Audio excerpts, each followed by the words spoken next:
Olá, gente, tudo bem? Eu sou a Raquel de Sá, chefe de economia da Rico, e eu vim aqui para te contar que essa foi mais uma semana com um monte de discussão de inflação, juros e política monetária. Mas aos 45 do segundo tempo, a gente também teve pacote fiscal nos Estados Unidos e reforma tributária aqui no Brasil. Vem comigo que eu te conto isso e tudo mais em um novo episódio do Semana de Sá. Começando pelo cenário internacional, de fato o principal destaque foi esse acordo entre os democratas, o partido do Joe Biden, e os republicanos, o outro partido lá nos Estados Unidos. Eles chegaram a um acordo para o pacote de infraestrutura, aquele que eles estavam discutindo há um tempão. Esse pacote vai ser de 1,2 trilhões de dólares a serem gastos em 8 anos, e o foco vai ser de infraestrutura física, tipo ponte, estrada, também tem uns negócios aí de infraestrutura para carro elétrico, além de banda larga. O pacote ainda não foi aprovado, então foi só um acordo, ele ainda precisa passar por toda a tramitação no Congresso, então a gente ainda vai falar bastante dele por aqui. Mas tem um ponto importante, esse pacote, apesar dele ser no total de 1,2 trilhões de dólares, 550 bilhões só são de novos gastos, porque boa parte dos gastos que vão entrar nesse pacotão já foram aprovados no orçamento aí de outros pacotes de combate à Covid. E por que eu tô falando isso? Porque isso é super importante, já que um dos principais debates sobre esses pacotes é qual que vai ser o impacto na inflação dos Estados Unidos e em todo esse novo dinheiro aí que tá sendo jogado nos Estados Unidos e, consequentemente, no mundo todo. Falando em inflação, foi um outro dado que saiu aos 45 do segundo tempo nessa semana para me deixar bastante descabelada, foi o indicador de inflação ao consumidor medido pelo deflator do consumo lá nos Estados Unidos. É um tal de PCE deflator.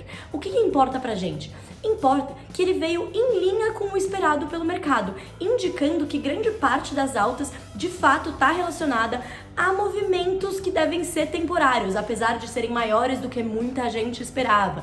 Então esses incluem o aumento de insumos ao produtor relacionado a toda essa alta das commodities, além da retomada da margem dos serviços, que estão voltando agora com a normalização, agora que a vacinação já está bem avançada nos Estados Unidos. Isso vai em linha com o que o presidente do Fed tem defendido e falou essa semana de novo, enquanto vários outros dirigentes do Fed já estão falando que concordam, mas que já se pode discutir uma redução de estímulos. Então, como vocês podem imaginar, essa conversa vai continuar por bastante tempo. Bom, agora chega de falar de gringo e vamos falar de Brasil, onde o principal destaque também veio aos 45 do segundo tempo para melhorar a minha vida. E ele foi a entrega pelo Executivo ao Congresso de uma proposta de reforma tributária focando em imposto de renda.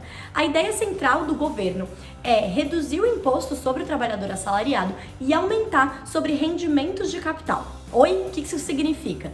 Em termos concretos, o texto proposto ele inclui um aumento daquele mínimo para ser isento do imposto de renda, que iria para R$ 2.500. Além disso, a redução do imposto de renda para a pessoa jurídica, ou seja, para as empresas, de 25% para 20%. E aí, para compensar tudo isso, que o governo vai perder a arrecadação diminuindo esses impostos, a ideia é implementar um imposto sobre lucros e dividendos. A gente não tem um imposto desse no Brasil desde 1996. Como parte dessa compensação, a proposta também inclui algumas outras mudanças aí que podem afetar sim os seus investimentos, como por exemplo, o fim dos juros sobre o capital próprio, que é uma maneira que as empresas têm de passar lucros para parte dos seus acionistas, além da tributação de fundos exclusivos. Investimentos como LCI e LCA devem seguir isentos, segundo a proposta.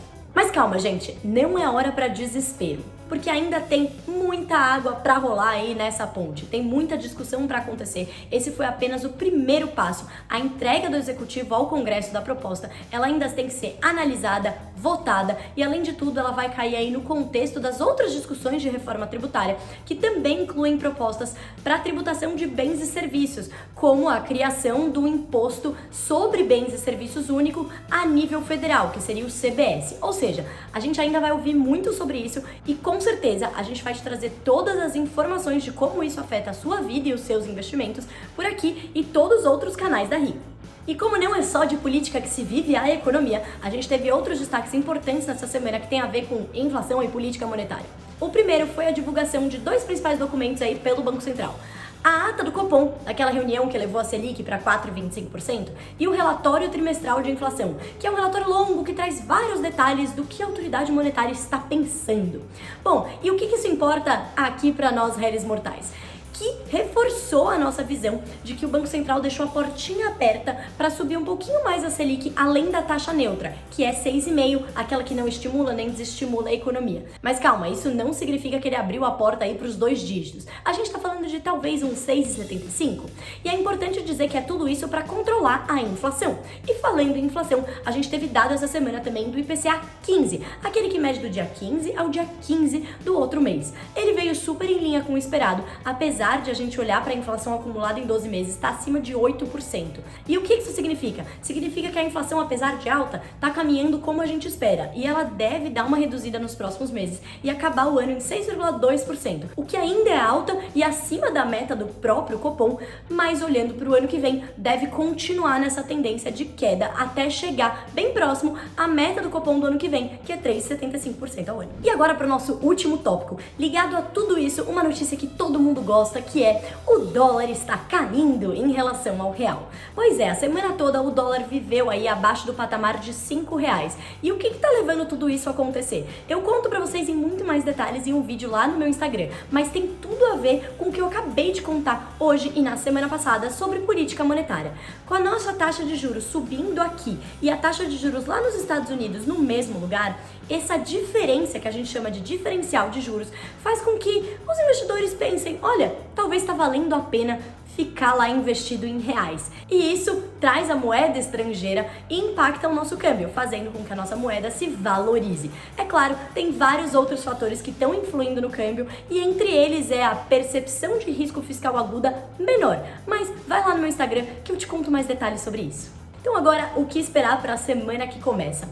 Lá no cenário internacional, a gente vai ter dados importantes dos Estados Unidos sobre desemprego, além de inflação na zona do euro e, com certeza, muito mais papinhos sobre política monetária, juros, inflação e pacote fiscal lá nos Estados Unidos. Aqui no cenário doméstico, o palco político ganha mais relevância aí com o andamento da reforma tributária e, além disso, novos capítulos da CPI da pandemia, que está andando lá no Congresso. Não tem impactado muito os mercados, mas está rolando. E na seara de indicadores, a gente vai saber mais informações sobre como anda o nosso mercado de trabalho aqui no Brasil, além das contas públicas. Será que elas vão trazer surpresas positivas que nem nos últimos meses? Com certeza a gente vai cobrir tudo isso no nosso material da Rico ao longo da semana, então se inscreva aqui no nosso canal para ver o nosso conteúdo, leia os nossos textos da Reconnect e encontre a gente em todas as redes sociais possíveis e imagináveis. Por hora, até o próximo Semana de Sase.